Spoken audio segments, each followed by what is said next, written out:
It's 2009, an hour and a half into it. This is my messy bedroom. The bed's not made. There's crap everywhere. Wait a minute. There I am. And so I felt like doing a video, a low-tech, off-the-cuff, just what I'm thinking about and stuff like that.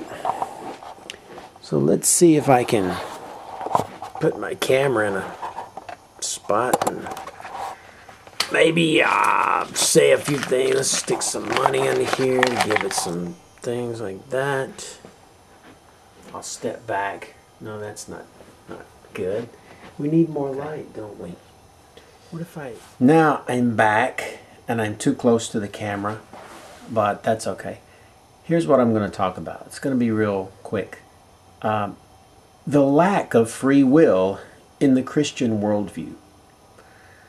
Now, Christians want to say that we have free will because they innately know that if we don't have free will, then we're simply puppets being manipulated under the invisible strings of an omniscient, all-powerful puppeteer dancing around for his pleasure only. And they innately know that that's, well, kind of immoral if you really think about it. You're basically causing people to do things against their will. I mean, we put people in prison for that. You have sex with a woman against her will, it's called rape, and we put people away for that. So it's not really right.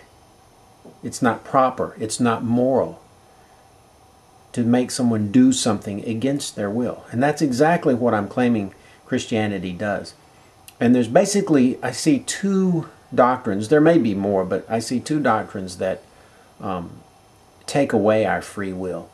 One is the idea that God has everything figured out. He's all-knowing, all-powerful, all-sovereign, and everything is already planned out, you know, down to everyone's decisions, everyone's actions. Okay, so in this scenario, we have a God who is basically, everything's already figured out. Before anything happened, it's already planned, it's already done, it's a done deal. Hang on a minute. It was reflecting into my eyes. It was killing me. There, that's better. So basically everything's done. We just have to play our parts. So there's no free will. I can't choose to do something. God's already decided what I'm going to do. Okay? This is not a good thing. If you don't agree with that, then you must not have read chapter 9 of the book of Romans, where Paul goes into some detail to explain how that God is sovereign and that God does choose people before they're born and that we have no right to question God at all. In fact, Paul says that God raised up Pharaoh, and when he says raised up, he means God brought Pharaoh into the position of power just so that he could crush him and show how great God was. Paul also says that who is the pottery to say to the potter, why did you make me this way? People who are destined to hell cannot ask or say to God, why have you created me just to go to hell? We have no reason to question God like that. That was Paul's answer in chapter 9 of Romans. And Paul believed that God was in control. He had already chosen everyone who was going to be saved.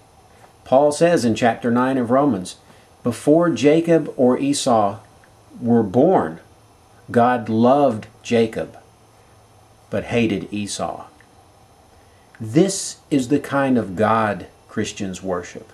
This is the terrible, terrible mindset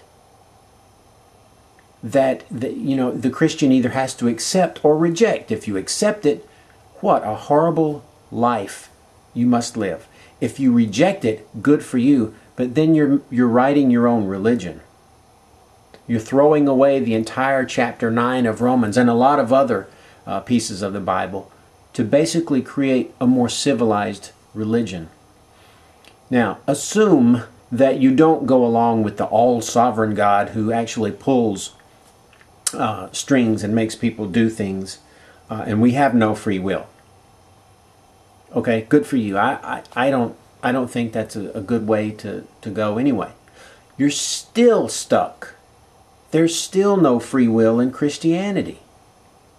Because what choice is it to hold a gun to someone's head and say, you're going to believe and worship me and love me, because your only other choice is to go to hell and burn forever and ever and ever and ever and ever and ever and then ever.